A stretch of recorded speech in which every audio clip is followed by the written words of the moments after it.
Assalamualaikum warahmatullahi wabarakatuh. Perkenalkan, nama saya Dia Ayu Widiasari dari kelompok B. Di sini saya akan memaparkan jurnal yang saya analisa dengan judul Emulsi Kaya Omega 3 dan Squalene dari Kombinasi Minyak Ikan Sardin dan Cucut. Diambil dari jurnal dengan penulis Muhammad Musbah, Rahmi Fitrawati AM, Yaldi S. Adel, dan Muadin tahun 2017. Tujuan pembuatan emulsi kali ini yaitu untuk membuat formulasi emulsi minyak ikan kaya omega 3 dan squalene dengan perlakuan konsentrasi Emu-Fisher-Quercum.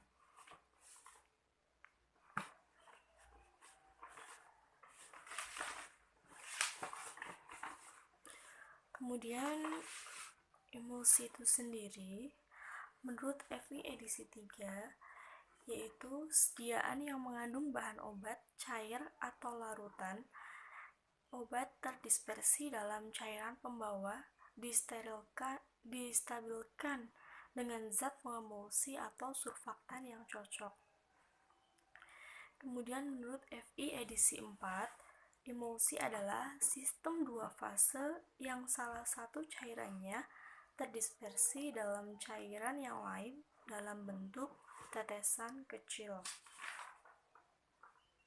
Untuk kelebihan dan kekurangannya, kelebihannya mudah ditelan, emulsi dapat menutupi rasa yang tidak enak, obatnya lebih mudah diabsorpsi, lebih ekonomis, dan dapat membentuk sediaan yang homogen dan bersatu. Kemudian untuk kekurangannya, sediaan kurang praktis, takaran dosis kurang teliti, tidak tahan lama, emulsi sulit dibuat dan membutuhkan teknik pemrosesan khusus. Kemudian kita ke bahan-bahan yang akan dipakai pada pembuatan emulsi kali ini. Ada minyak ikan cucut itu sebagai zat aktif, air sebagai pelarut, kemudian guargum sebagai pengental atau emulsifier, sukrosa sebagai pemanis, natrium benzoat sebagai pengawet, gum arab sebagai emulgator, PHT sebagai antioksidan, dan pewarna sebagai pewarna. Ikan cucut mempunyai banyak manfaat, juga mengandung squalene 83%, vitamin A dan D yang sangat baik bagi kesehatan.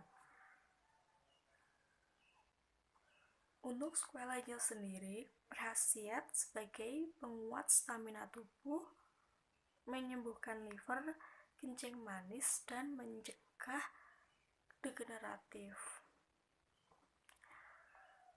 Selanjutnya mengenai alasan kenapa ada penambahan bahan atau penggantian bahan.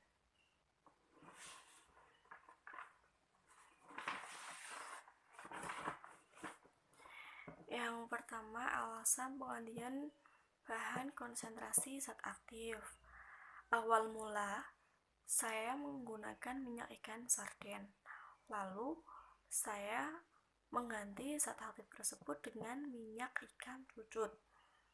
Dipilih minyak ikan cucut karena minyak ikan cucut mengandung squalene 83%, vitamin A dan D yang sangat baik bagi kesehatan. Dari sumber Wetherbee tahun 2000. Kemudian yang kedua, penambahan bahan. Penambahan bahan di sini yaitu penambahan konsentrasi PHT. PHT itu sendiri digunakan sebagai antioksidan dengan konsentrasi yang dipakai yaitu 1%. PHT digunakan sebagai antioksidan karena untuk mencegah oksidasi yang dapat menimbulkan bau tengik dari minyak dan sumber dari Rowe 2009. Yang ketiga ada penambahan konsentrasi gum arab. Pada pembuatan emulsi kali ini, kemarat itu digunakan sebagai emulgator dengan konsentrasi bahan yang dipakai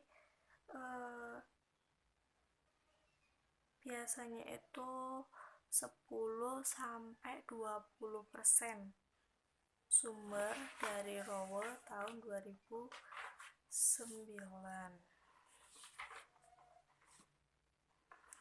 Kemudian untuk syarat emulsi yang baik itu harus stabil dan homogen. Fase dalam mempunyai ukuran partikel yang kecil dan sama besar mendekati ukuran partikel koloid. Tidak terjadi creaming atau cracking, warna, bau, dan rasa menarik. Untuk evaluasi emulsi, ada uji pH, viskositas, ukuran droplet, dan kestabilan emulsi. Yang pertama ada uji pH.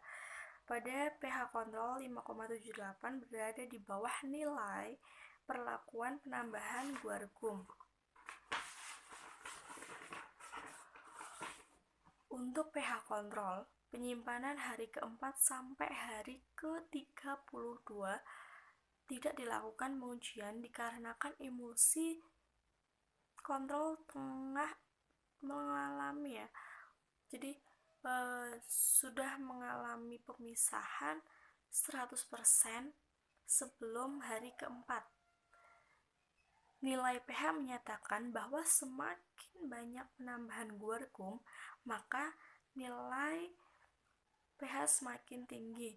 Hal ini diduga karena guar gum merupakan polisakarida yang bersifat mengikat air dan memiliki pH berkisar 4,0 sampai 10,5. Sumber dari Bakri et al. 2016. Yang kedua ada viskositas.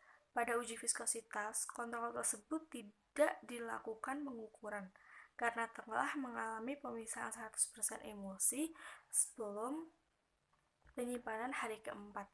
Penurunan viskositas kesediaan emulsi diduga karena fase terdispersi bergerak maju ke medium pendispersi sehingga mengakibatkan bertabrakannya droplet dan membentuk droplet yang lebih besar. Semakin tinggi viskositas suatu emulsi, maka akan semakin baik penghambatan terhadap agregasi atau penggabungan droplet. Sumber dari Intan et al. Tahun 2012. Yang ketiga ada ukuran droplet. Menurut Kokeki et al. 2009 menjelaskan bahwa diameter droplet yang kecil akan meningkatkan luas permukaan. Dengan ini dapat mengurangi bertabrakannya droplet, juga dapat meningkatkan viskositas dan stabilitas emulsi. Yang keempat, kestabilan emulsi. Kestabilan emulsi yaitu tidak terjadi penggabungan fase, tidak adanya creaming, dan memberikan tekstur, bau, warna, dan sifat lainnya yang baik. Semakin tinggi penambahan emulfisher, maka akan meningkatkan kestabilan sediaan emulsi. Sumber dari Martin et al. Tahun 1993.